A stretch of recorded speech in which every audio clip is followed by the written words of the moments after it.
Muy buenas tardes. Comenzamos un día más este programa Luna Azul. Lo hacemos hoy de la mano de una escritora que en la tarde de hoy nos va a pasear por todas y cada una de sus publicaciones.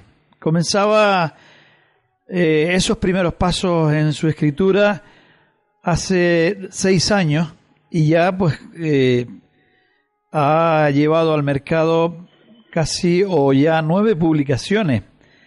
Como decíamos, de su mano, Dulce Bermúdez Martín, vamos a aprender un poquito más, si se puede, de distintas técnicas de escritura también, puesto que tiene publicaciones que ayudarán a esos nuevos escritores también a dar esos primeros pasos. Por lo tanto, Dulce Bermúdez, muy buenas tardes. Muy buenas tardes. Dulce Bermúdez. Muchísimas gracias por la invitación a tu programa, Juan. Gracias a usted por ayudarnos en la comunicación también, que es importante. Nosotros necesitamos contenido en este espacio de radio y también ustedes nos lo aportan. Daba esos primeros pasos, como decía en la introducción, un poquito hace como 6 años como escritora. Sí, bueno, como escritora oficialmente sí. Siempre me ha gustado tantear un poquito, pero de forma oficial empecé hace 6 años y fue por pura casuística, la verdad, a través de un trabajo de final de curso de cuando estaba estudiando programación neurolingüística, y le gustó tanto a la gente, empezaron a practicarlo, nos reuníamos unos amigos un poco para verlo y trabajarlo, porque era un libro más bien de técnicas que apliqué en su momento como teoría, digamos, a la escritura.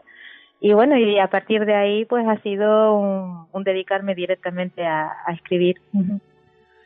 Interesante descubrimiento, porque de una forma u otra también ayuda a otros escritores a que se inicien en esa labor.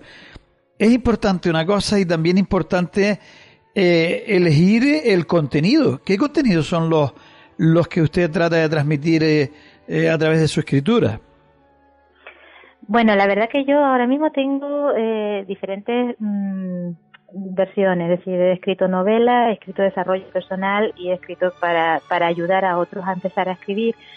Pero digamos que el contenido común a todos ellos, aparte de la ayuda, es también un poco el hacer fluir esos valores que tenemos, ¿no? Muchas veces los olvidamos y tenemos valores, tenemos talentos y tenemos a veces necesidades de transmitir a cada uno de ellos, y por el día a día pues los vamos olvidando, ¿no? Entonces digamos que lo que tienen en común tanto uno como otro, transmitido de diferentes formas evidentemente, es la búsqueda de ese valor y de ese talento. Importante es el contenido, pero cuesta mucho avanzar, diríamos, o preparar el comienzo de un libro, o a partir de esa primera publicación ya es más fácil publicar lo siguiente. Hombre, la primera es que da terror. Eso es lo que yo he notado en mucha gente, que el hecho del primer libro es más pánico que otra cosa, ¿no? El hecho de pensar si puede salir bien o puede salir mal. Evidentemente, vamos a ver, cada libro tiene una idiosincrasia diferente y a veces se nos atascan unos más que otros, ¿no? Pero digamos que ya como una vez que lo ha recorrido la primera vez, pues ya es como un terreno un poco conocido, ¿no? Entonces, no es que sea más fácil, pero sí sabemos utilizar las herramientas de otra forma, nos asustamos menos, por decirlo de una manera, ¿no? A lo largo del proceso. Usted habla de herramientas para iniciarse o trabajar en cada una de sus publicaciones. ¿Cuál es la herramienta principal que se utiliza cuando se escribe? Pues nuestra herramienta evidentemente es nuestra imaginación. Pero no, mucha gente dice, es que yo no tengo imaginación, y sí, o sea, todos nacemos y todos somos niños, y los niños son pura imaginación al 100%. La vamos perdiendo a lo largo de nuestro crecimiento, pues porque priorizamos otras cosas, ¿no? Entonces, la mayor herramienta es conectar otra vez con ese niño, con esa imaginación, con esa idea de qué ambiente, qué historia quieres contar, por qué lo quieres contar, ¿no? Y sobre todo disfrutar de esos momentos, como cuando de niños jugábamos o nos regalaban algo y jugábamos con la caja en lugar del coche, ¿no? Porque con la caja teníamos precisamente lo que nos hacía falta, ¿no? Pues lo mismo es con la escritura. Es sencillamente el hecho de ir conectando con esos momentos en que uno piensa que son disparates y resulta que no, que es que tu subconsciente te está dando alguna idea de ¿y por qué no tiras por aquí?, ¿no?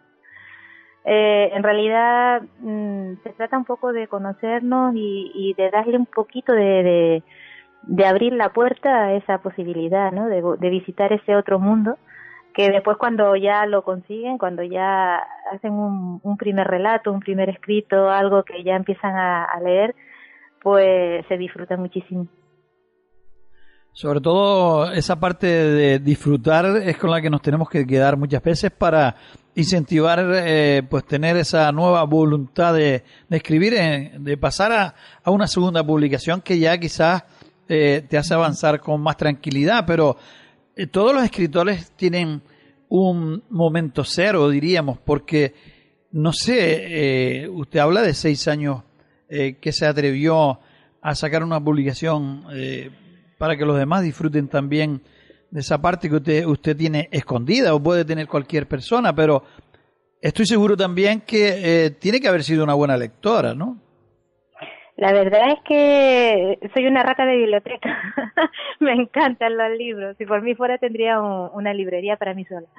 Desde muy chiquitita, de hecho yo recuerdo con 3 añitos que empezaba a balbucear, lleva siempre conmigo un cuento de Ibáñez, ¿no? Yo creo que hubo una generación que todos aprendimos a leer con Ibáñez, pues yo pertenecía a ella precisamente.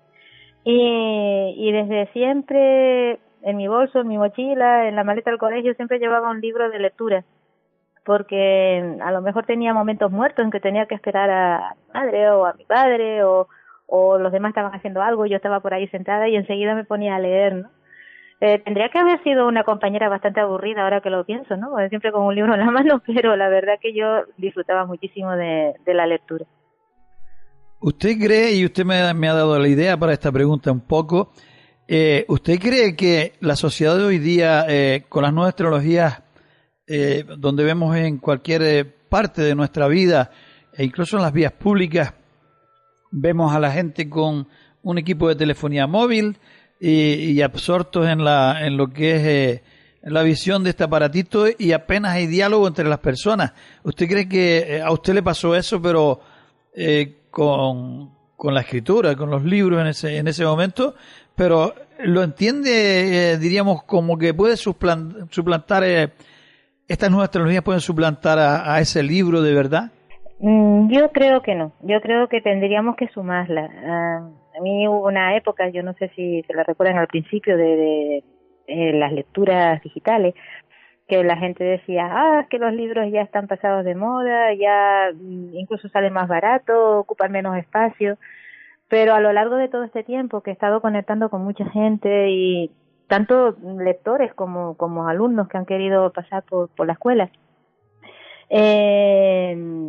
todos me decían lo mismo, es decir, es que yo disfruto con el libro en la mano, con el olor, con el tacto, con abrirlo, con ver las letras. A lo mejor si voy a estudiar, o sea, si es un libro de texto para estudio, entonces sí utilizo un digital. Además resulta fácil porque lo voy subrayando, saco el extracto. Entonces, en ese aspecto no me importa utilizar el digital. Y además acumulo mucho libro que siempre puedo consultar. Pero cuando se trata de una novela, de un relato, de algo que es, digamos, meterte en la historia, casi siempre yo he notado que coincidimos todos en que nos gusta más el libro físico. A mí, por lo menos, particularmente lo disfruto muchísimo. ¿Le ha cambiado mucho su vida a partir de que usted empieza pues a escribir, a publicar? ¿Tiene un nuevo estilo de vida? ¿Tiene distintos amigos, nuevos amigos? Hombre, nuevos amigos sí, evidentemente. Hagas lo que hagas y te dediques a lo que te dediques, siempre hay nuevos amigos, está claro, ¿no? ¿Cambiar la vida? Sí y no. Es decir, Mi trabajo normal es profesora de lenguaje musical. De hecho, estoy trabajando en el departamento de formación de la Orquesta Filarmónica. Y es mi trabajo de toda la vida, es para lo que yo me preparé, digamos, ¿no? Desde que era niña. Entonces siempre he estado mucho en contacto con la creatividad, con los niños, con la infancia, con los adolescentes, con esa parte un poco de juego, ¿no? Y bueno, ha cambiado en el sentido, bueno, tengo un hobby que adoro, tengo un hobby que me encanta. De pequeña leía, ahora no solo leo, también escribo, y a la vez que leo pues aprendo. En ese aspecto sí, digamos que me siento que se ha enriquecido, ¿no? Con esa otra vertiente que en su momento de hecho dejé de lado yo también, porque prioricé pues con la familia, con el trabajo, todo, ¿no? Ahora un poco pues he logrado combinar los dos, con lo cual para mí es un gran enriquecimiento. Amigos, afortunadamente he tenido y tengo la suerte de contar con muchísimos amigos desde que era niña, y lo que ha ocurrido es que pues han incrementado evidentemente aquellas personas que ya van conectando con esa idea. Eso me ha pasado sobre todo después de estos 6 años. Personas que se acercan con la misma idea, es que me encanta escribir pero me da un miedo y no sé qué. Y entonces esa parte de conexión, digamos, que tenemos conjuntos, pues nos ha unido bastante. ¿Es importante leer para poder escribir mejor? ¿O usted cree que alguien que haya leído poco se puede atrever a publicar y tener un gran éxito también? Hombre, son de estas cosas en que uno diría no decir de esta agua no beberé, pero yo pienso que cuanto más lees, más aprende y más fácil es, más fácil te resulta, ¿no? No quiere decir que a lo mejor una persona lee cosas muy concretas, no lee mucho, pero lee calidad. Bueno, puede ser calidad en el sentido de que se enfoca en lo que a él le gusta, puede ser evidentemente. Pero yo pienso que cuanto más lees, más riqueza tienes, o sea, más variedad, más herramientas y más posibilidades de expresión de lo que tú realmente quieres transmitir. Está claro. ¿Transmite usted también, aparte de todo esto, se ha atrevido a, diríamos, a hablar de lo que es la parte suya profesional? ¿Lo ha llevado a sus publicaciones o está fuera totalmente de su ámbito de trabajo? Curiosamente, sobre música expresamente no he hablado, pero sí he puesto alguna que otra anécdota, por ejemplo en el de creatividad, que fue el primero. El de creatividad, de hecho, que fue el que comenté antes, salió gemelo con el que es la primera novela, que fue La chamana de las piedras, ¿no? Y ahí puse en el creatividad alguna que otra anécdota también de mis clases, ¿no? De cosas que habían ocurrido, porque claro, evidentemente estamos hablando de herramientas que llevan a la imaginación y a la creatividad, y eso es general en cualquier arte, ¿no? Y bueno, las novelas de vez en cuando tienen sobre todo de carácter. O sea, he metido mucho de conocidos, de amigos, de situaciones vividas, que eso lo hacemos todos los escritores, evidentemente, pero alguna cosilla mía también hay metida dentro de la novela, ¿no?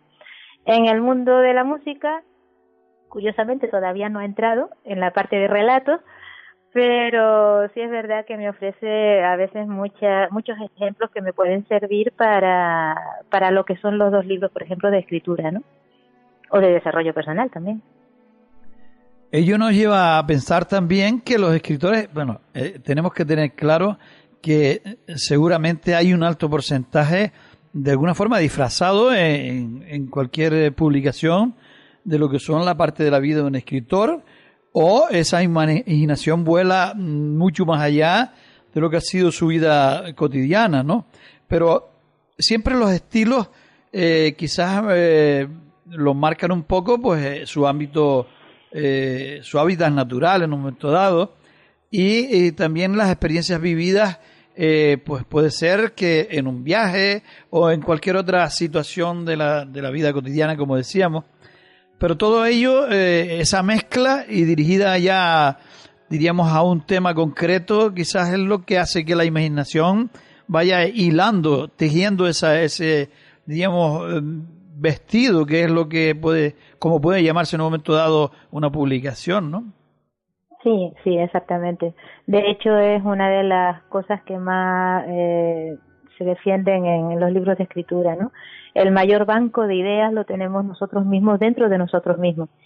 No quiere decir que pongamos de nuestra vida propia, pero evidentemente tenemos una serie de experiencias, de vivencias, de recuerdos, de sensaciones que a la hora de escribir, aunque estemos escribiendo ficción y aunque la historia sea diferente a lo que nosotros hemos vivido, pues se nos mete dentro las emociones, ¿no? Evidentemente, porque es que si no, no las sabríamos transmitir.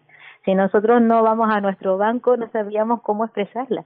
Entonces, aunque sea lo más loco de ficción que no tenga nada que ver con la vida real, evidentemente la emoción, la sensación y la experiencia o las vivencias o lo que se ha escuchado entra dentro de ese relato. De alguna manera está conectado. Yo hay una de las preguntas que siempre es obligatoria en este espacio de radio y es los sueños de un escritor casi siempre los llevan a pensar o a imaginar que un día estarán en la pequeña o gran pantalla con alguna de sus publicaciones. ¿Ha soñado alguna vez o despierta que un día estará en esa gran pantalla, en el cine o televisión en un momento dado? Uy, es una pregunta trampa. La verdad es que uno siempre piensa un poco a lo grande, ¿no? Sí, evidentemente uno sueña con que tenga éxito, ¿no?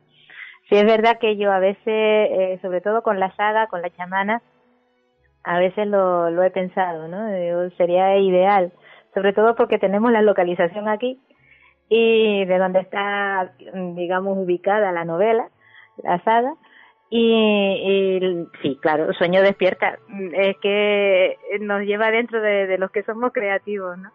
Y uno pues siempre sueña con las opciones que serían ideales. Ahora que de ahí a llegar, pues ya tenemos que, que esperar un poquito.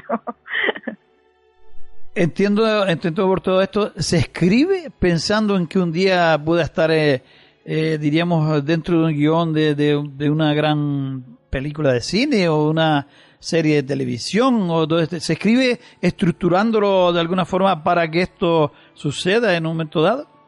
No. Bueno, por lo menos no en mi caso, no sé en los demás, pero en mi caso no en absoluto. Cuando escribo son sencillamente ideas que me gusta, que me gusta vivir, que me gusta tratar y que me gustaría transmitir, ¿no?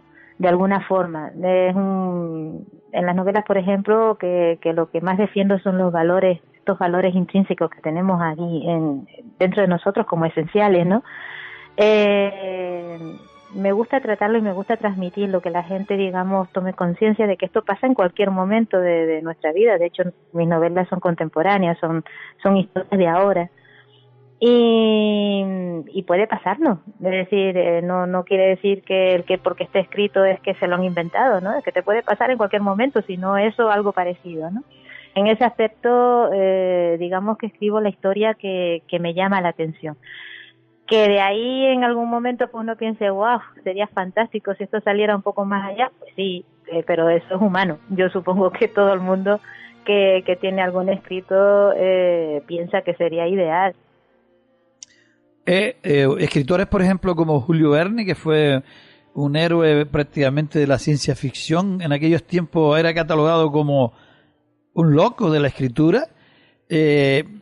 ¿Existen ahora en esta época que estamos viviendo, como decíamos antes también, con tanta tecnología, algún loco que usted conozca o que haya leído, pues referido a eso, a hablar de un futuro y catalogársele de, pues que no está muy cuerdo porque lo que augura no entra dentro ni siquiera de lo imaginable ni de lo imaginable? Yo supongo que sí. La verdad es que no conozco así nadie, digamos, directamente. Sí conozco, sobre todo de desarrollo personal, personas que no es que miren un futuro muy lejano, pero sí miran una concepción diferente a lo mejor de la sociedad. Pero la verdad que hoy en día las cosas están yendo tan rápido que cualquier cosa que uno vaticine de aquí a 10 años no es que sea posible, es que es muy probable. Entonces, realmente a lo mejor con Julio Verne lo tuvo un poquito más difícil, ¿no? En el sentido de que era una época, pues, estaba empezando a abrirse y nadie sabía lo que iba a pasar en el futuro. Sin embargo, hoy en día todo lo que escribió Julio Verne para nosotros es el agua del día a día, ¿no? Entonces, yo creo que todo depende de la velocidad con la que vamos en la sociedad y evidentemente ahora nos ha tocado vivir en una sociedad muy rápida, que se mueve muy deprisa, que cambia muy deprisa y creo que casi el problema lo tenemos en adaptarnos a cada una de esas velocidades. Yo le voy a invitar a que haga una pequeña síntesis, si se puede, de esas 9 publicaciones que tenemos hasta el momento, y un poco vamos a empezar por esas 3 novelas que, pues con su título por delante, vamos a ir desglosando un poquito, no introduciéndonos totalmente en ellas para que haya ese incentivo de poderlas comprar. Una forma de sintetizar lo que es cada uno de los títulos y de esas publicaciones que tenemos hasta ahora, ¿no? Ajá. Bueno, pues está La Casa de Arena. La Casa de Arena es una novela independiente que es policíaca.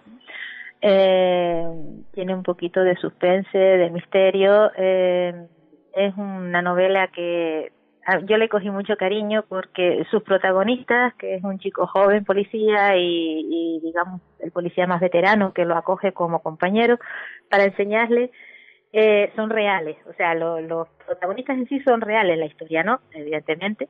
Pero en ese momento me lo presentaron la situación, era un chico recién llegado con 19 años al cuerpo y el policía más mayor que en ese momento vivía en Teror, que ya está jubilado, pero que todo el pueblo lo conocía. Entonces, bueno, lo conoce, todavía está vivo.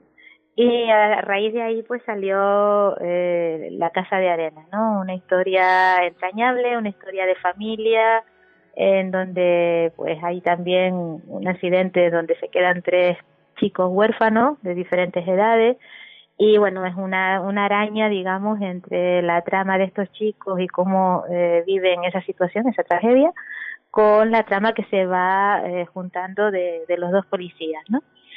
Y a esta novela le tengo muchísimo cariño porque de hecho ellos vinieron a la presentación de la novela y bueno, esta está ubicada en lo que es el municipio de la Villa de Mariana de Teror. Y después están las otras 2, que es la Chamana de las Piedras, que era la primera novela que salió junto con el Creatividad hace 6 años, y Influjo. Las 2 son de una saga, la saga La Chamana, son de 3 libros, el tercero se está haciendo, todavía no se ha terminado. Y bueno, La Chamana trata de esta persona que nosotros conocemos bien en Canarias, ¿no? Una persona mayor que generalmente le gusta vivir más bien sola, es como muy meditabunda, pero que tiene un conocimiento muy, muy profundo de la naturaleza, de las relaciones energéticas. Ella tiene un don muy especial que es leer la vibración de las piedras. Y bueno, la historia es actual, son 2 chicos jóvenes que huyendo de su día a día, de sus problemas, digamos, de cómo tienen que enfrentarse a la vida, se encuentran en Santa Lucía de Tirajana. Y ella es maestra, viene huyendo de una mala relación en la península, y él es pediatra, que lleva muchos años, es canario, pero lleva muchos años trabajando en África, en ONGs en África.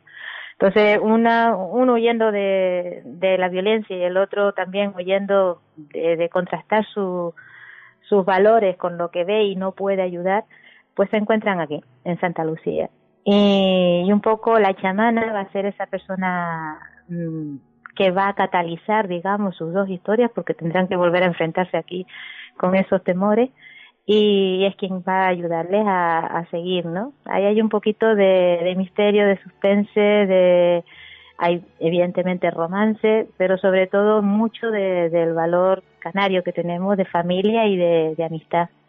Y Influjo, las 2 que se presenta ahora el día 4 en la librería Canaima, va a ser su presentación oficial. Es la segunda parte de la segunda entrega y ahí pues vuelven a estar los protagonistas, pero evidentemente van a tener que enfrentarse a otro tipo de situación en donde ya ellos, como pareja, evidentemente, pues van a tener una serie de dificultades en donde Juliana, pues evidentemente va a tener que hacer todo su esfuerzo, que no puedo decir más porque lo destripo, todo su esfuerzo para poderlos ayudar, sobre todo a un bebé nonato que ya viene con un peligro inminente, ¿no? Entonces, pues esa va a ser un poco la idea de las novelas. Ahora la siguiente que se está trabajando, Aruma, será ya la tercera y última entrega de la saga. Y continuamos con otras dos publicaciones sobre escritura. ¿De qué nos habla Dulce Bermúdez en estas dos publicaciones siguientes? El Creatividad para comenzar a escribir, que fue mi primer escrito oficial, por decirlo de una manera, le tengo un gran cariño porque ha sido acogido con muchísimo cariño por la gente. Es un libro muy sencillo, de lectura fácil, y digamos que lo hace tan entrañable es que son los ejercicios que yo utilizaba para escribir La chamana. Cuando estaba estudiando programación neurolingüística, PNL, teníamos que hacer ejercicios y mucha gente lo hacía pues con cuestiones personales para evolucionar, para mejorar, otros laborales. Yo en ese momento, no sé por qué, pero todos los ejercicios los estaba metiendo en cómo se iba desarrollando la historia en La chamana, ¿no? Entonces el Creatividad salió pues un poco de esa experiencia, de cómo ir utilizando esas herramientas de la PNL para poder hacer fluida la creatividad, ¿no? Y poder escribir tanto novelas como otro tipo de escritura. Y ya digo, es un lenguaje muy sencillo, tiene ejercicios prácticos, ahí es donde hay muchas anécdotas de día a día, incluso anécdotas de personas que me han permitido hacerlo, alumnos, con respecto a este mismo libro, al Creatividad. Y es un libro pues más que nada práctico, muy práctico, dinámico, práctico, y yo intenté sobre todo que fuera divertido, porque lo que me interesaba es que si la gente que se acercara a la escritura pues pudiera disfrutar de él. El Neuroescritura para líderes es un libro que está sobre la experiencia que supuso el Creatividad respecto a la gente que se acercaba a él, pues fue un nivelito un poco más alto, ¿no? En el sentido de que recogió lo bueno, lo mejor, digamos, del Creatividad, y además se le añadió un poco de la neuroescritura y de la escritura hipnótica, es decir, elementos que hacen que nuestra mente recoja mejor el mensaje que está leyendo, se quede mejor con él o le agrade mejor la lectura, ¿no? Entonces son elementos muy sencillos, pero que cuando los conoces evidentemente pueden hacer que tu relato cambie, ¿no? Se haga muchísimo más atractivo, más seductor, llame más la atención y el interés del lector. Sobre todo lo puede utilizar para novelas, pero está sobre todo también basado pues en artículos, en páginas web, en posts, en redes. Puede ser más derivado tal vez a lo que son escritos del día a día, no tanto en novela, ¿no?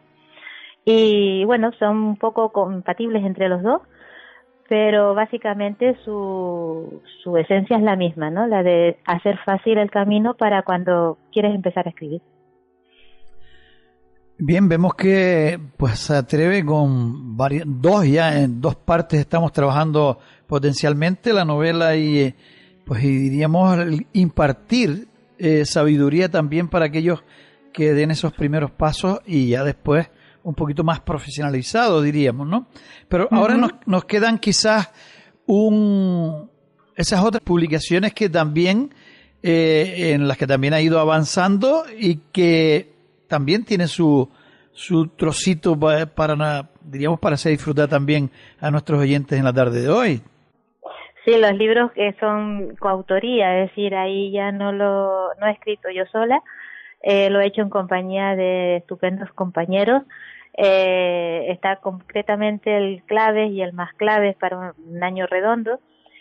Son dos libros que hemos creado a través de 6 compañeros más, todos expertos en diferentes aspectos de la vida, Tenemos a una persona dedicada a la finanza, otro al régimen empresarial, a la nutrición y buena alimentación, a una chica que trabaja lo que es la estética, también de Feng Shui para armonizar un poco los ambientes y crearlos un poco más a tu mano. Y yo pues evidentemente trabajo lo que es el disfrutar en la escritura en el día a día, ¿no? Y son dos libros con lenguaje muy muy cercano, muy sencillo, tiene pequeñas claves, como dice su nombre, ¿no? Para que haciendo esos pequeños cambios en el día a día puedas, digamos, optar por un cambio en tu vida muchísimo mejor, ¿no? Que te puedas sentir más realizado y que puedas ver que estás sacando mejor provecho de cada situación, ¿no? Son dos libros que en su momento llegaron a ser número 1 en ventas en Amazon. Uno ya tiene 3 añitos, el otro 2. Y bueno, dentro de muy poquito también sacaremos el tercero para englobar la trilogía también.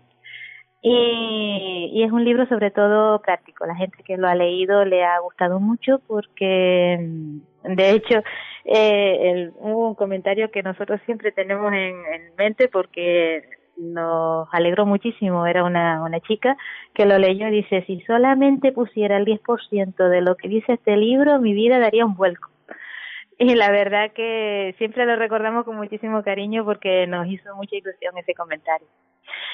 Y después el otro libro es mucho más reciente, es de noviembre de este año, se llama Yo lo viví. Ese es el primer libro oficial, por decirlo de una forma, de los alumnos de la Escuela Internacional de Nuevos Escritores.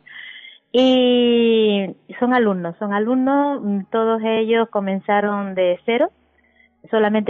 Habían 2 personas que habían escrito un relato anterior, pero todos los demás, son 17 relatos, eran personas que se acercaban por primera vez a escribir un libro.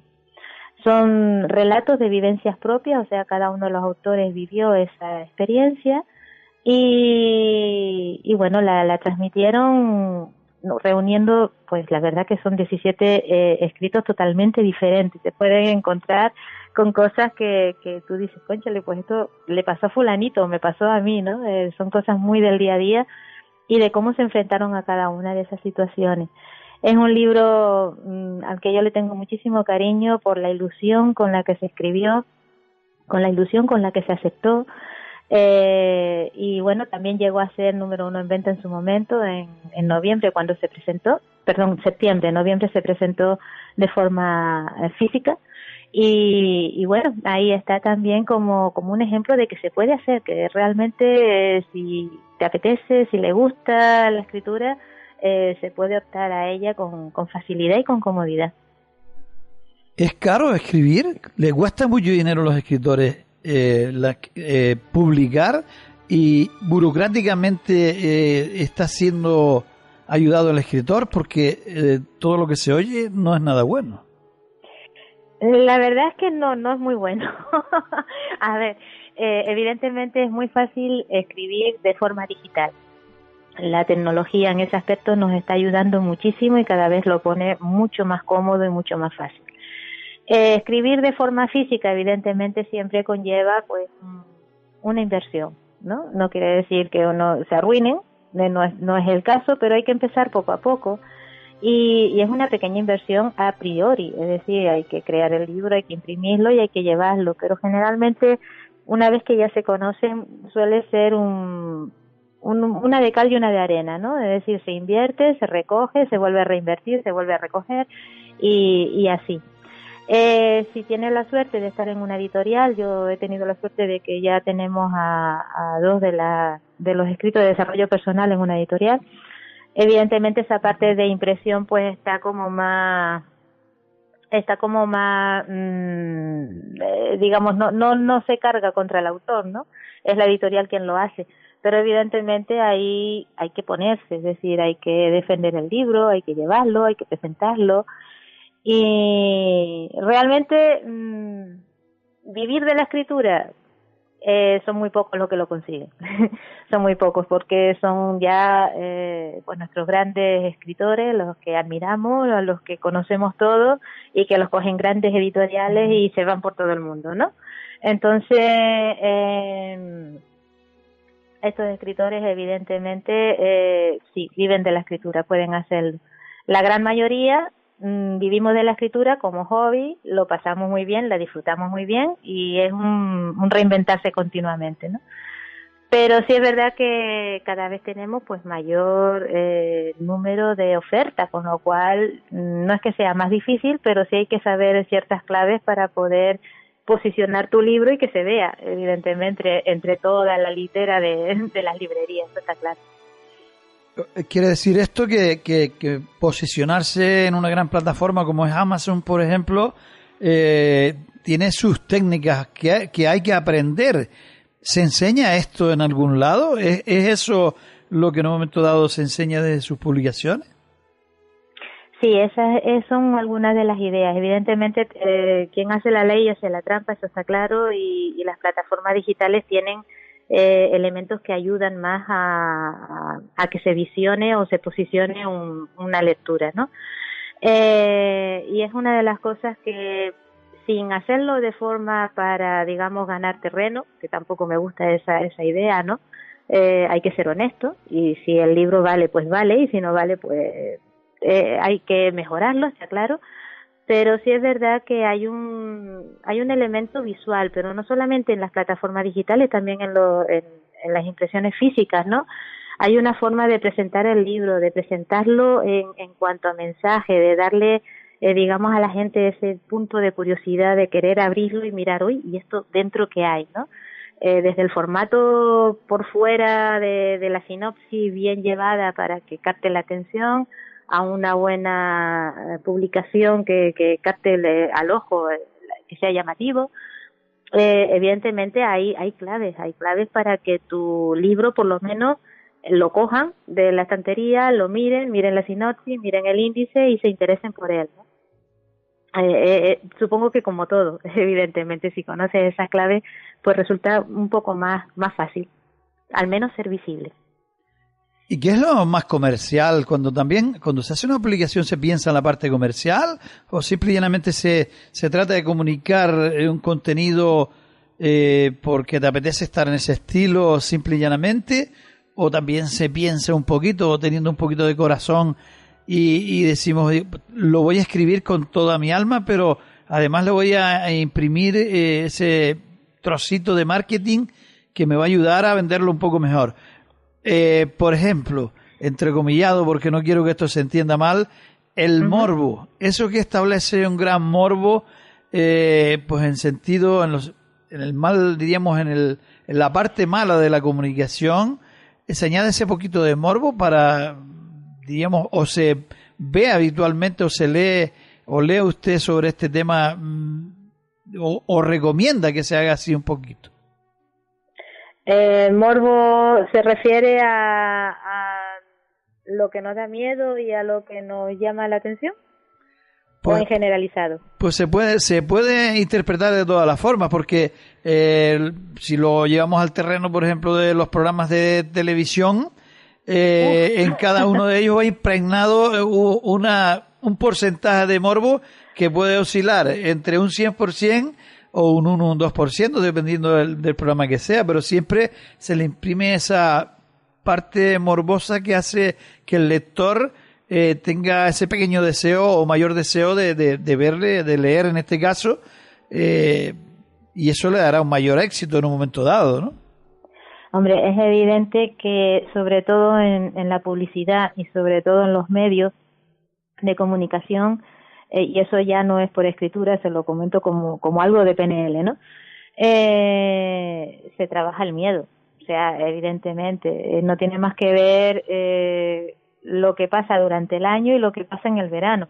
En el verano hay muy pocas noticias, las que llaman la atención son aquellas que pasarían desapercibido el resto del año. Se juega muchísimo con la emoción del miedo y también con la emoción del placer. Son las dos emociones que mueven al mundo, ¿no? Aquello que deseas y anhelas que no llegas, y aquello que te aterroriza y que quieres saber cómo puedes salir de ello, ¿no? Son las dos dinámicas que contrarrestadas, pero que mueven a la mayoría de la gente. ¿no? Y evidentemente quien sabe de publicidad y quien sabe de telecomunicación las utiliza de alguna forma, como bien dice, desde el 100%, como algunos programas que se ven, al 1%, ¿no?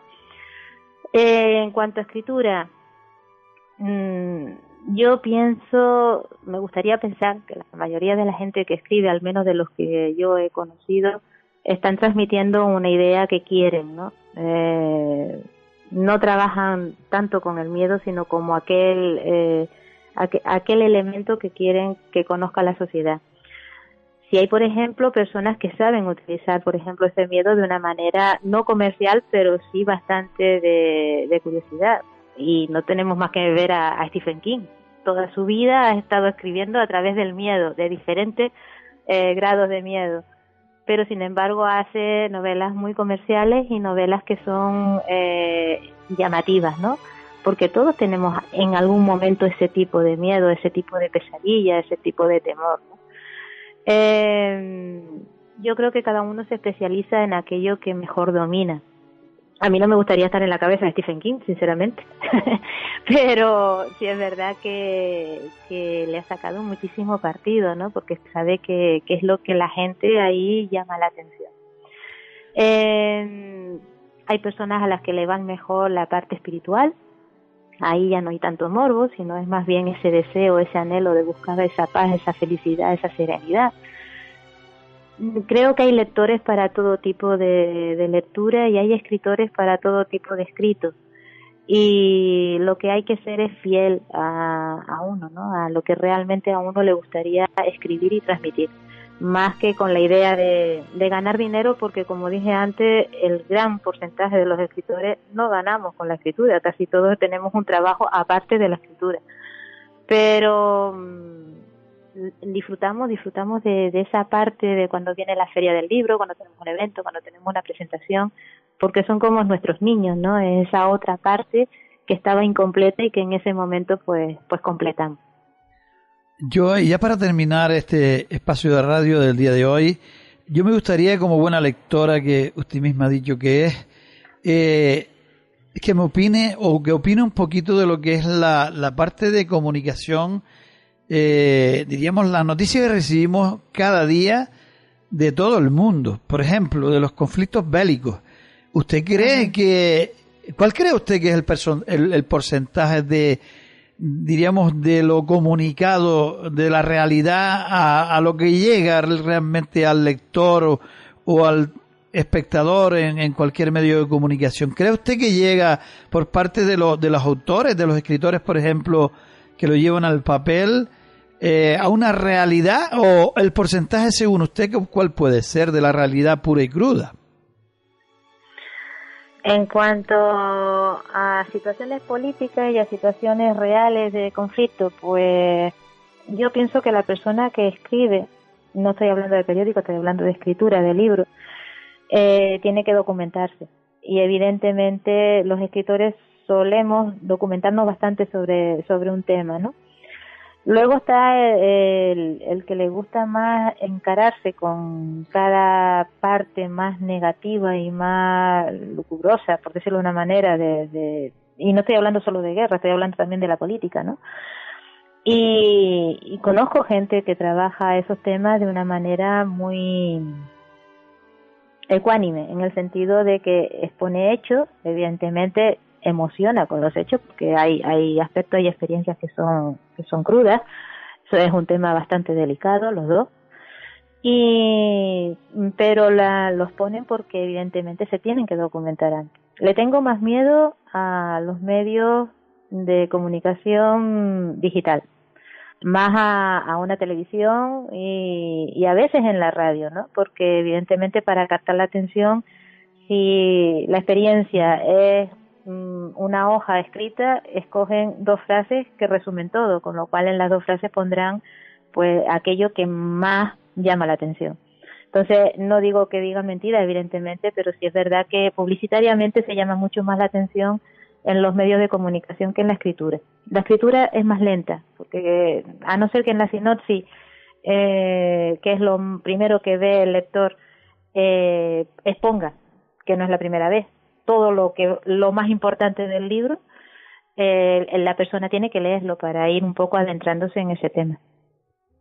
Es un poco complicado lo de la escritura en ese aspecto. ¿Cree usted que pues también vamos a poner esa parte de los medios de comunicación hablados en este caso? Nos toca una parte por parte de radio. Hoy día, además, las plataformas digitales admiten que una radio pues también transmite a través de ellos para aprovechar esa gran infraestructura creada por cualquiera de estas plataformas. Se hace más grande la comunicación, tanto en la parte hablada, pero también en la escrita. Hay un montón de personas atrevidas que opinan y escriben esos cortos párrafos cargados en algún caso hasta de maldad. El estar en manos, las plataformas han dado esa facilidad de escribir y diríamos maltratar un poco la escritura. ¿Usted lo ve desde ese mismo ángulo? No exactamente. No exactamente, porque pienso que todas las épocas han tenido esos reveses, es decir, han habido gente sin escrúpulos y han habido gente que ha querido trabajar en serio. Y lo mismo pasa ahora en la comunicación, es decir, conozco mucha gente de la radio y son maravillosos profesionales. Entonces, pienso que sencillamente es que estamos en una época en donde estos medios de comunicación son mucho más normales, son mucho más cotidianos, e igual que la escritura es mucho más cercana. De hecho, todo el mundo estamos escribiendo, porque como bien dijo al principio, todo el mundo tenemos el móvil en la mano, estamos continuamente leyendo y escribiendo. Entonces es algo más cotidiano, con lo cual hay que llamar la atención. No pienso tanto que sea en maldad, sino en una manera de hacerse visible. Hay muchísima oferta, es una enorme masa de gente que siempre está comunicada y de alguna manera hay que destacar, aunque después evidentemente no quiere decir que se le quite profesionalidad, ni mucho menos, ¿no? Ni trabajo ni documentación, pero hay que destacar, está claro, porque si no levanta la cabeza por encima de la masa, nadie se entera que está ahí. Estamos en una época en que es difícil decir estoy aquí, véanme, porque estamos todos haciendo exactamente lo mismo, evidentemente. Yo le voy a agradecer muchísimo públicamente que nos haya ayudado en la labor de comunicación la tarde de hoy, que hayamos dado ese paseo generalizado, está claro, por todas sus publicaciones, que hayamos hablado de los distintos temas que se han tocado, que yo creo que ayudan también un poquito, no solamente a hablar de su obra, sino también a otras personas que se quieran atrever a estar en el mundo de la escritura. Se lo agradezco y le invito a que nuevamente cuando usted lo tenga a bien, pues utilice este medio como medio difusor de ustedes que escriben a mano. Usted decía que era un poco más lento, pero escribir en el aire también tiene su encanto. Gracias por habernos ayudado en la tarde de hoy y hasta una nueva ocasión. Muy buena tarde. Muchísimas gracias, Juan, por su invitación y gracias a todos por estar ahí. Gracias.